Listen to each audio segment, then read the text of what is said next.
A2Z में आपका स्वागत है। आज हम लोग देखेंगे जो आपका 2022 और 2023 में आपका जो सिलेबस है वो कितना 30% क्या हो गया है, डिक्रीज हो गया है, यानी कि कम हो गया है। तो यूपी बोर्ड में जो चैप्टर आ रहे हैं उसका सारा हम लोग क्या देखेंगे, सारांश देखेंगे। तो सबसे पहला जो चैप्टर आ रहा है, फर्स्ट चैप्टर का जो नाम है वो है आपका संख्या पद्धति, जिसको नंबर सिस्टम भी बोलते हैं। ये कितने नंबर का आपके 5 नंबर के आएंगे। जो आप यहाँ समय देखेंगे 3 घंटा, बाकी और भी रहता है आपके 15 मिनट भी लिखा रहता है। क्या लिखा रहता है? 15 मिनट। तो ये 15 मिनट आपको इसलिए दिया जाता है ताकि आप जो क्वेश्चन पेपर में रहे उसको सही से पढ़ सकते हैं। दूसरा हमारा चैप्टर आता है बीजगणित, जो 18 नंबर का होता है। तीसरा हमारा निर्देशांक ज्यामिति, जो 5 नंबर का होगा। ज्यामिति जो है हमारा 12 मार्क्स के रहेंगे। त्रिकोणमिति हमारा जो 10 मार्क्स के रहेंगे, और मेंसुरेशन जो आपके 10 मार्क्स के रहेंगे, और संख्यांकी 10। ये टोटल आपके पता होगा कि जो यूपी बोर्ड होता है इसमें 70 मार्क्स के ये पेपर होते हैं और 30 नंबर्स आपके प्रोजेक्ट के होते हैं। चलिए देखते हैं किस चैप्टर में क्या क्या हमें पढ़ना होता है। जैसे कि हम अभी बताएं आपके संख्या पद्धति में क्या पढ़ना है। तो संख्या पद्धति में आपको पता है यूक्लिड विभाजन प्रक्रिया परिमेय की होती है, जिसमें आप ये 100% लेकर चलो कि 2 से 3 मार्क्स में आपके ये पूछे जाते हैं। √2, √3, √5 एक अपरिमेय संख्या है, इसका सत्यापन करना है, यानी कि इसको प्रूव करना है कि √2 एक अपरिमेय संख्या है ना। इसको क्या करना है, हमें प्रूव करना है। उसके बाद आपका देखिए शांत अशांत आवर्ती आ जाता है। जैसे शांत अशांत ये 5 है, ये 3 है, तो ये पूछ देगा ये क्या है, ये शांत है या क्या है, ये अशांत है, ये पूछता है आपसे। ठीक है।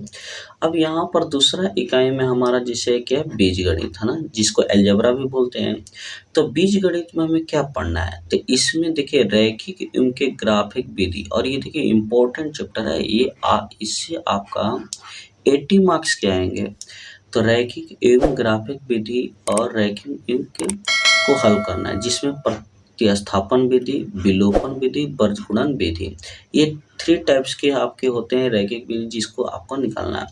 दूसरा आपका इसके पॉइंट है तो समीकरण के युग में बदले जा सकने वाले समीकरण, यानी कि हम कैसे ये समीकरण को हम बदल सकते हैं। इसी में एक तीसरा, जैसे कि ये तो हमारा हो गया फर्स्ट में। उसके बाद है हमारा जैसे कि द्विघात समीकरण। आपको पता है द्विघात समीकरण हमारा ax² + bx + c = 0 वेयर जहाँ a = नॉट 0 ये होता है। तो इसमें हमें पढ़ना क्या क्या है, तो इसमें मूल्य निकालने को आता है, आपको पता है। द्विघात सूत्रों द्वारा निकालना पड़ेगा, गुणनखंड करना पड़ेगा, पूर्ण वर्ग बनाकर हल निकालना पड़ेगा। वेरी इंपॉर्टेंट क्वेश्चन, ये हर बार ये कहा जाता है कि पूर्ण वर्ग बनाकर हल कीजिए। और द्विघात समीकरण का विविधीकरण और उनके मूल्यों की प्रकृति के बीच इनके संबंध है ना। ये सब आएंगे आपके चैप्टर नंबर 3 से, जो आपके द्विघात समीकरण है। उसके बाद आपके आएंगे निर्देशांक ज्यामिति है ना, ज्योमेट्री, जिसको हम कोऑर्डिनेट ज्योमेट्री भी बोल सकते हैं। अब इन सब में क्या पढ़ना है, यहाँ इजी है, ये चैप्टर बहुत आसान है। और ये देखिए आपको कितने नंबर 5 मार्क्स दिला सकते हैं, बहुत आसान है ना। जैसे कि ये पूछ रहा है कि समीकरण के ग्राफ, दूरी सूत्र, विभाजन सूत्र, जिसमें विभाजन तो होता है, आंतरिक विभाजन होता है, और इसमें त्रिभुज का क्षेत्रफल। वेरी इंपॉर्टेंट क्वेश्चन है, बहुत आसान भी है। दूरी सूत्र पूछ लेता है, दूरी सूत्र क्या होगा है ना। फिर आपके ग्राफ विभाजन सूत्र क्या होगा है ना, ये। उसके बाद चौथे नंबर में हमें ज्योमेट्री पढ़ना है। ज्योमेट्री में क्या क्या पढ़ना है ये हम बता रहे हैं। ज्योमेट्री में सबसे पहले हमें पढ़ना है त्रिभुज। क्या पढ़ना है, यहाँ हमें पढ़ना है ज्योमेट्री में सबसे पहले त्रिभुज।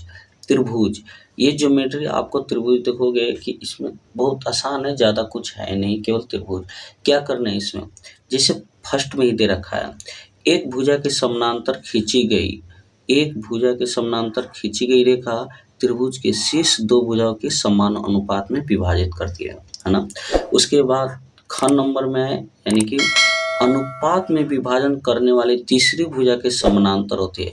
तो जो यहाँ पे दे रखा है, अगर इसी की बेस पे आप पढ़ते हो तो आपका जो मैथ में परसेंटेज है, यानी कि 70 मार्क्स का जो है, आप इसमें आराम से, यानी कि बहुत आसानी से आप इसमें क्या कर सकते हो, यानी कि 60% तक भी मार्क्स ला सकते हो, यानी कि 60 नंबर और 65 नंबर भी आप ला सकते हो।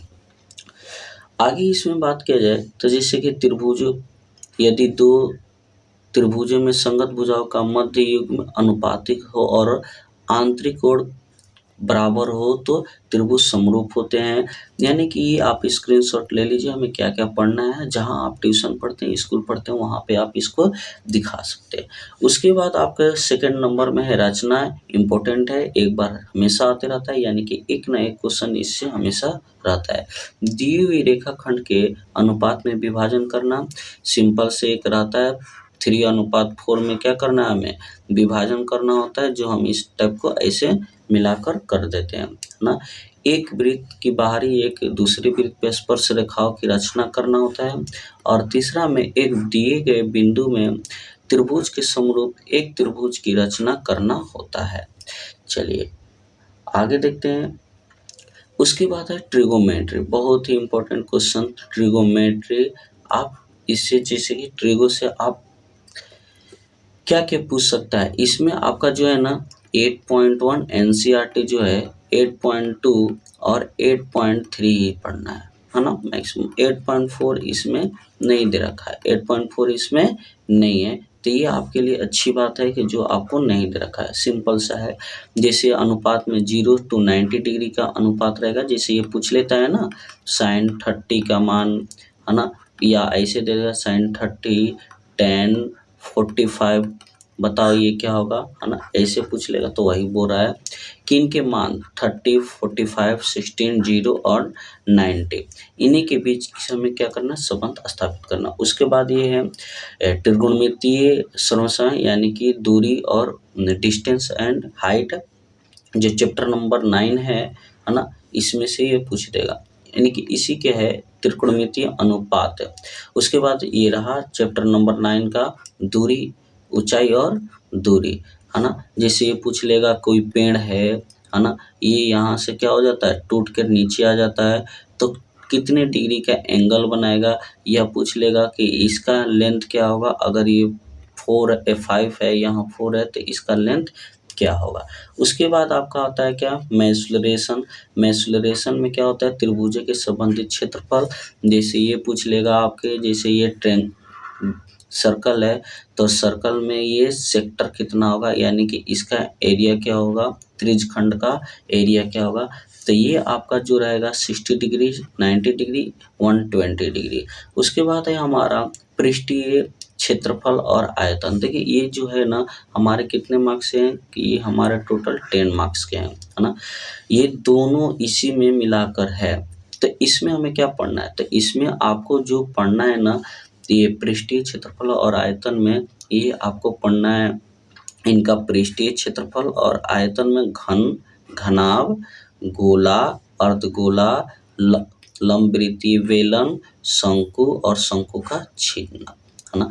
ये तो इसमें आप ये ध्यान रखो कि थोड़ा सा केवल ये क्या है, फॉर्मूला बेस है, ये क्या है, फॉर्मूला बेस है। अगर आपको फॉर्मूला सही से पता है तो इसका एक भी क्वेश्चन आपसे बाहर नहीं जाएगा। उसके बाद जैसे कि ये ख नंबर में है कि एक तरह के धात्विक छोर दूसरे में परिवर्तन किया जाता है, बोला जाता है ना, तो जैसे ये बोल देगा कि जैसे दो गोला है ना, ये और एक ये दोनों गोला को जोड़कर एक तीसरा हमारा गोला बनाया जाता है, तो उसका आर क्या होगा, या इसका एरिया क्या होगा, जिसको हम क्षेत्रफल बोल सकते हैं, ये ऐसे भी पूछ सकता है। उसके बाद हम आपको बता दें 30% में क्या क्या नहीं पढ़ना है। तो जैसे कि आप ये देख सकते हैं इकाई 2 में आपका क्या है, बीजगणित है, जो ये चैप्टर का नाम यानी कि जो आपको टॉपिक दे रहा है, ये टॉपिक आपको नहीं पढ़ना है। उसके बाद आपको ये चैप्टर नंबर ये 4 दे रखा है जो समानांतर श्रेणी है, ये भी आपको नहीं पढ़ना है। उसके बाद ज्यामिति में ये बोल रहा है कि वृत्त की स्पर्श रेखा है, स्पर्श बिंदु भी आपको नहीं पढ़ना है। ये सब आपको नहीं पढ़ना है। ये सब क्या करना है आपको? ये सब आपको नहीं पढ़ना है, नहीं पढ़ना है, ठीक है। स्मार्ट वर्क कीजिए, है ना, ज़्यादा पढ़ने से कुछ नहीं होगा। उसके बाद आपको क्या नहीं पढ़ना है, जो मैं बोला ना 8.4, जो आपका 8.4 है, तो वो भी आपको नहीं पढ़ना है। जो आपका 8.4 है वो भी आपको नहीं पढ़ना है। उसके बाद प्रायिकता भी आपको नहीं पढ़ना है। तो जो आपका स्टैटिक्स है यानी कि माध्य, माध्यिका, बहुलक, वही आपको पढ़ना है, बाकी सब छोड़ देना है। आप इस चैनल पे बने रहिए। यूपी बोर्ड से जो भी आपका रहेगा, यूपी बोर्ड है ना, यूपी बोर्ड से जो भी आपका खबर आती रहेगी आपको दिया जाएगा। Thank you.